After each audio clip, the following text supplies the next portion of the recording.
Bhagavatam Madhava.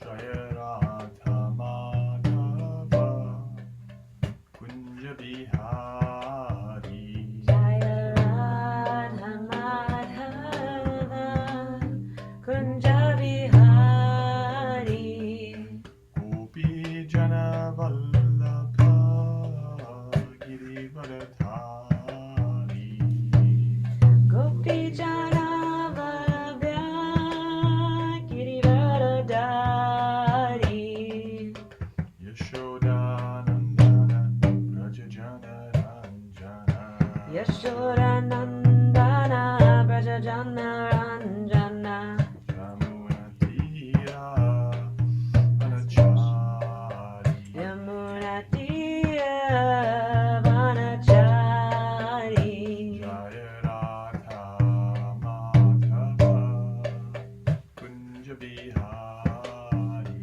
Jaya Radha Madhava Kunja Bihari Hare Krishna Krishna Krishna Hare Hare Hare Rama Rama Rama Hare Hare Hare Krishna Krishna Krishna Hare Hare Hare Rama Rama Rama Hare Hare Om Namo Bhagavate Vasudevaya Om Namo Bhagavate Vasudevaya Om Namo Bhagavate Vasudevaya Om Namo Bhagavate Vasudevaya Om Namo Bhagavate Vasudevaya Om Namo Bhagavate Vasudevaya.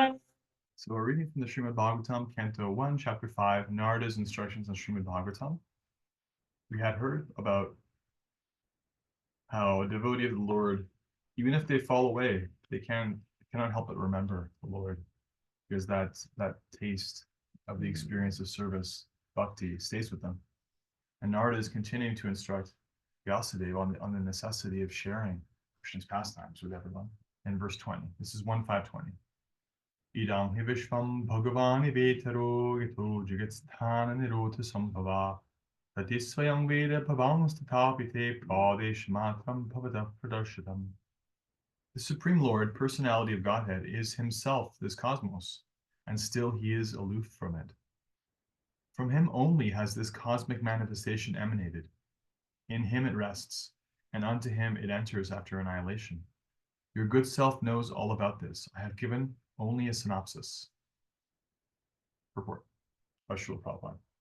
For a pure devotee, the conception of Mukunda, Lord Sri Krishna, is both personal and impersonal. The impersonal cosmic situation is also Mukunda because it is the emanation of the energy of Mukunda. For example, a tree is a complete unit, whereas the leaves and the branches of the tree are emanated parts and parcels of the tree. The leaves and branches of the tree are also the tree, but the tree itself is neither the leaves nor the branches. The Vedic version that the whole cosmic creation is nothing but Brahman means that since everything is emanating from the Supreme Brahman, nothing is apart from him. Similarly, the part and parcel hands and legs are called the body, but the body as the whole unit is neither the hands nor the legs. The Lord is a transcendental form of eternity, cognition, and beauty. And thus the creation of the energy of the Lord appears to be partially eternal, full of knowledge, and beautiful also. The captivated conditioned souls under the influence of the external energy Maya are therefore entrapped in the network of the material nature. They accept this as all in all, for they have no information of the Lord who is the primeval cause. Nor have they information that the parts and parcels of the body, being detached from the whole body, are no longer the same hand or leg as when attached to the body. Similarly, a godless civilization detached from the transcendental loving service of the Supreme Personality of Godhead is just like a detached hand or leg. Such parts and parcels may appear like hands and legs, but they have no efficiency. The devotee of the Lord, Srila Vyasadeva, knows this very well. He is further advised by Srila Narada to expand the idea so that the entrapped conditioned souls may take lessons from him to understand the Supreme Lord as the primeval cause. According to the Vedic version, the Lord is naturally fully powerful, and thus his supreme energies are always perfect and identical with him. Both the spiritual and the material skies and their paraphernalia are emanations of the internal and external energies of the Lord. External energy is comparatively inferior, whereas the internal potency is superior. The superior energy is living force, and therefore she is completely identical, but the external energy, being inert, is partially identical. But both the energies are neither equal to nor greater than the Lord, who is the generator of all energies.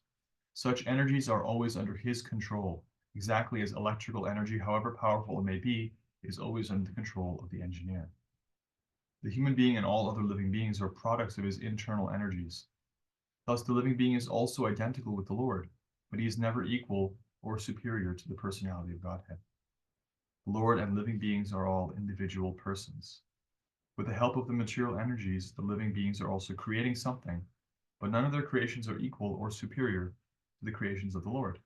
A human being may create a small, playful Sputnik and may throw it into outer space, but that does not mean that he can create a planet like the Earth or Moon and float it in the air as the Lord does.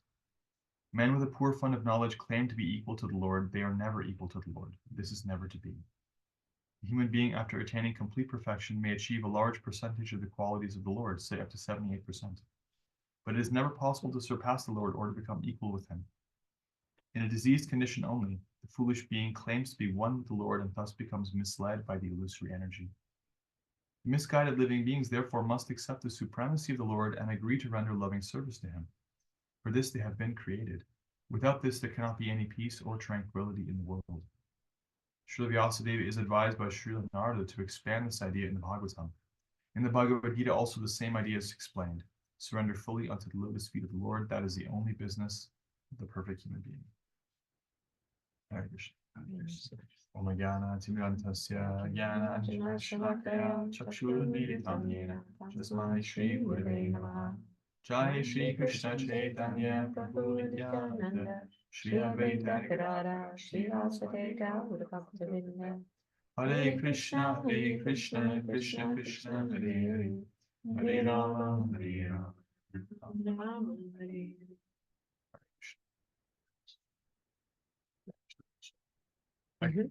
Fixing it.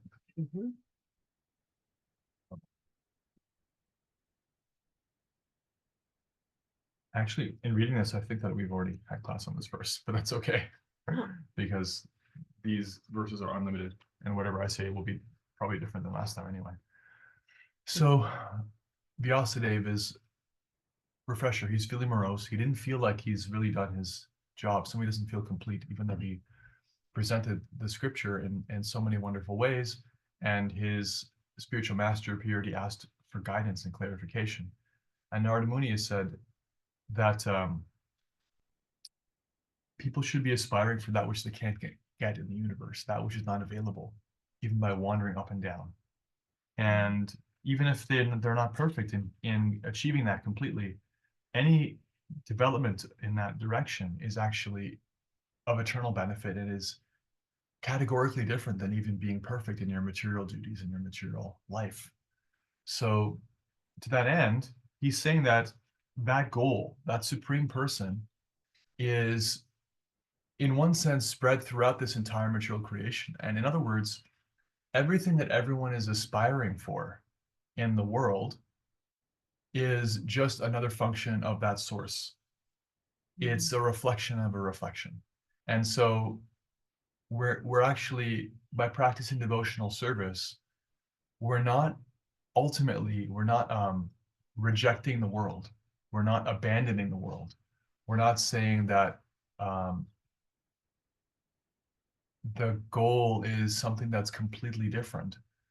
It's not like that, because whatever we find in the world, including any of the six opulences, beauty, intelligence, strength, all the things that we want or have or are attracted to, they're coming from the supremely beautiful. They're coming from the supremely brilliant, Krishna, the supreme source, the supreme person.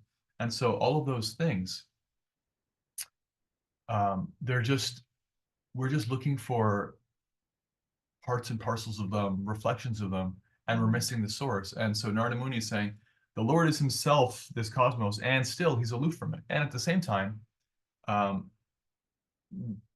wanting that supreme source and finding just a reflection of a reflection isn't enough, because he's not completely available in matter. Although it's his energy, he doesn't make himself personally available. Just like, um, imagine you've been following this celebrity your whole life. It's like the biggest celebrity for you. Like, they're a musician, their music is so important to you, or they're an author and they've written the most amazing books. And you find out, like, one day you walk into a room and you feel like there's this kind of a energy or a buzz in here. And it's like, because you're kind of a little sensitive. It's like, what am I feeling? And someone says, yeah, there was just a group of people here. And they were here because that person was here. What you're feeling is, their energy. There's like a buzz, there's a conversation. It's like, yeah, you're feeling something. You're feeling something come out their body, something from their voice, something from their emotion. Like if you walk into a room and there was a big argument, you can feel there's emotion in the room, right? But are you really associating with the persons who were there? Are you really associating with your beloved, the person you were looking for, your hero? No, they're not in the room. Similarly, the attempt to extract ultimate satisfaction from matter is essentially impossible in the same way, because we don't want a shadow or reflection. We want the real thing. We're made for the real thing. And so Narada is saying to Vyasadeva, do not directly or indirectly encourage people to just dive into material life with blinders on, to the exclusion of their spiritual focus, because they're not going to be happy. Whatever they want is available only in Krishna. And he's not made himself available in the world in the same way. And this world, with all its comings and goings, he says it's resting on him. It was created by him, and it goes back into him after annihilation. So before, during, and after, it's dependent on the supreme person. So everything about it, while important in context, is always dependent on Krishna. So he completes his thought in the next verse. Please therefore describe the transcendental pastimes of the Supreme Personality of Godhead, Sri Krishna, more vividly. All the last few verses are in support of this. Describe Krishna's pastimes more vividly, because he's in the universe, but also outside of it. Because if someone even does a little service and advances a little bit, even if they're not perfect, they make eternal advancement. Because even if they don't make it all the way and they leave, they can't forget him. Because all these reasons. This is all logic he's presenting. These are the reasons why. And this is part of the position of a good teacher. They don't just tell you what to do. Actually, Vyasadeva asked for what to do, but he didn't just tell him what to do. He said why. And this is also the function of spiritual authority, spiritual scripture. We're explained what the consequences are of any kind of action we want to take, and then we're left to our own devices. Just do what you want to do. But we have to understand why. In the Bhagavad Gita, Krishna very painstakingly takes 18 chapters to, in 18 different ways, express to Arjuna why he should do this very thing, why he should give his heart to him. But he doesn't just say, just do it. He says all these different things, and at the end he says, I've described completely.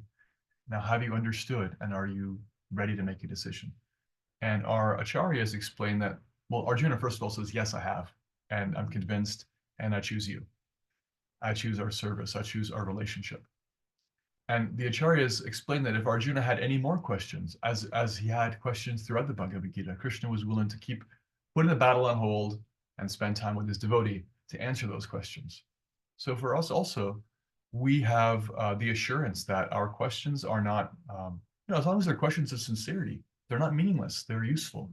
And there are meaningful and clear answers. We can have an explanation as to why should I surrender to God? It's not just like finger wagging, fear tactics, tradition, momentum. Those are all fine as far as they go, but they don't ultimately engender a loving expression. They can impel one, and that's good. It's a nice start, but we have to have our doubts answered, and we have to feel like we can express them. And so just like Narada Muni is doing here, he's giving such good reasons. If somebody makes even a little advancement, Krishna is so attractive they can never forget him.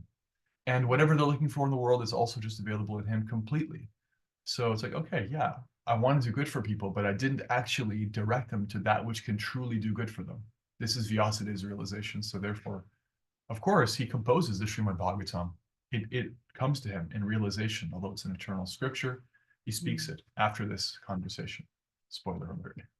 So that's where the Bhagavatam comes from. It comes from this encouragement from Narada. Describe Krishna more vividly. And this is what we get.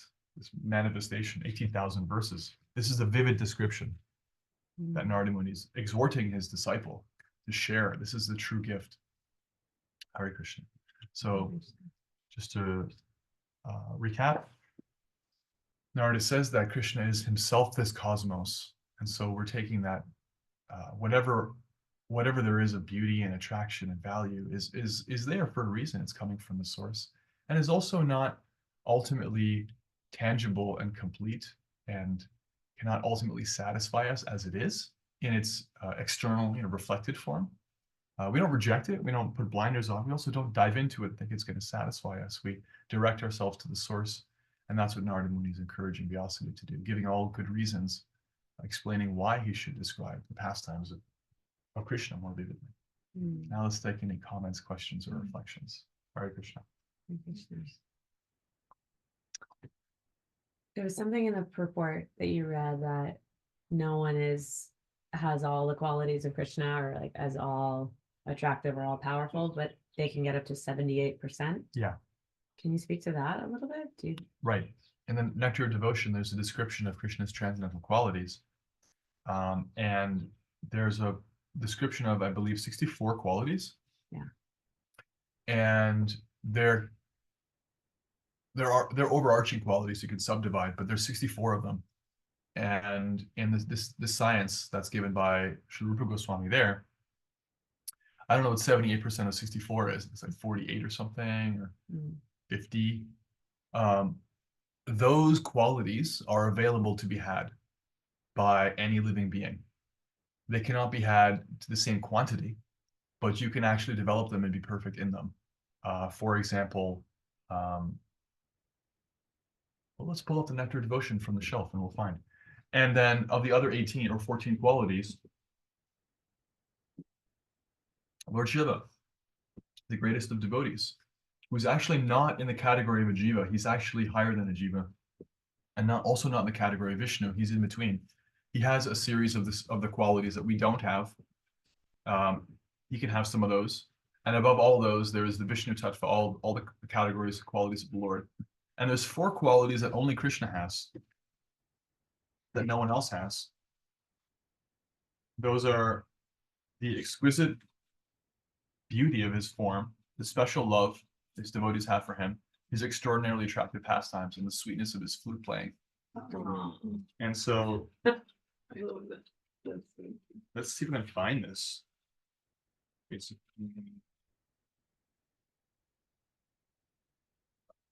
might be able to find it. Oh, here we go. Yeah, it's around page 175 of the Nectar of Devotion. So, qualities of Krishna further explained. And there's a list, and so it goes to 50, 51, it goes to 64. Yeah. So an example of a quality we can actually develop is compassion. A person who's unable to bear another's distress is called compassionate. And he gives several examples of Krishna's compassion for his devotees, compassion for people, magnanimity, possessing equilibrium, forbearance, forgiveness, gravity. But then some qualities like ever freshness. Krishna is ever fresh. We can't actually have. The original source of all incarnations. His body generates innumerable universes. These are divine qualities. Never going to have those. And then ultimate sweetness, the sweetness of the relationship that's possible with Krishna. So that's a reference. Prabhupada is referring to the Nectar of Devotion, the science of bhakti by Sri Rupa Goswami. So he refers here, he's indicating to substantiate his point that we can never be God, that this is the mathematical evidence we can never be God. Thank you. Good question. Other reflections or comments?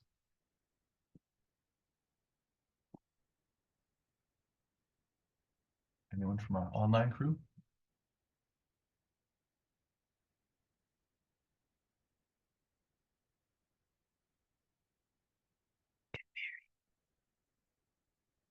Let's have at least one more reflection.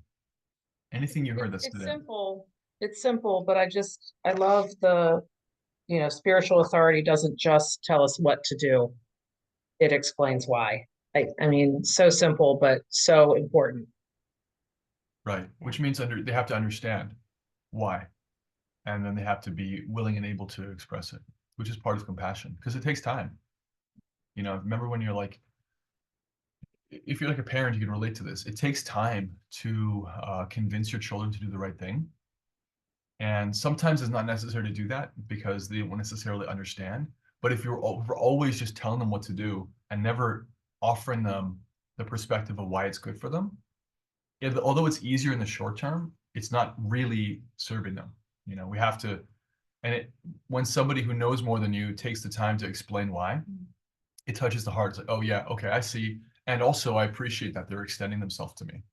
So this is a function of spiritual authority. And it's also relevant for all of us, for ourselves, because, when we're dealing with the mind, it's like a child, and the intelligence has to be the adult in the room, and the intelligence has to be convinced. So in order to effectively control the mind, it's not enough to just rigidly control it and like, you do this because, no, because just do it.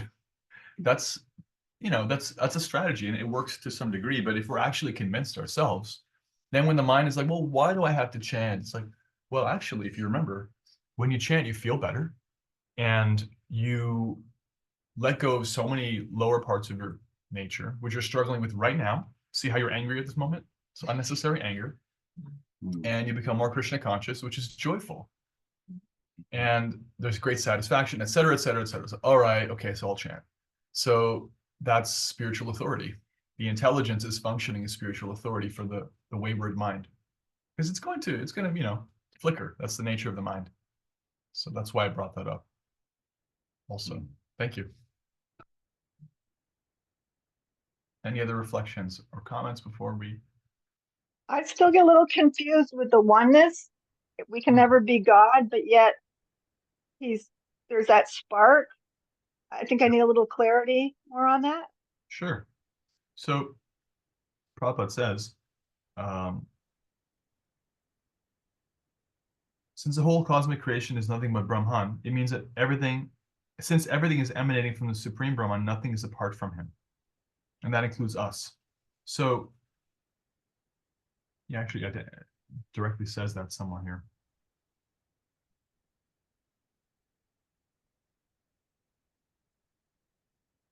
Anyhow, so the clarification is that one with means, for example, if we try to artificially separate ourselves from the source, things feel incomplete, right? Like if a spark is not actually glowing in the fire, if it tries to go off and into the darkness, just kind of like dwindles. It's not in its natural habitat, fish out of water, right? We need to be in connection with the Supreme. We find complete satisfaction in that. And we also can't really understand ourselves even without relationship with the Supreme, because we're actually like little units, we're actually little facsimiles.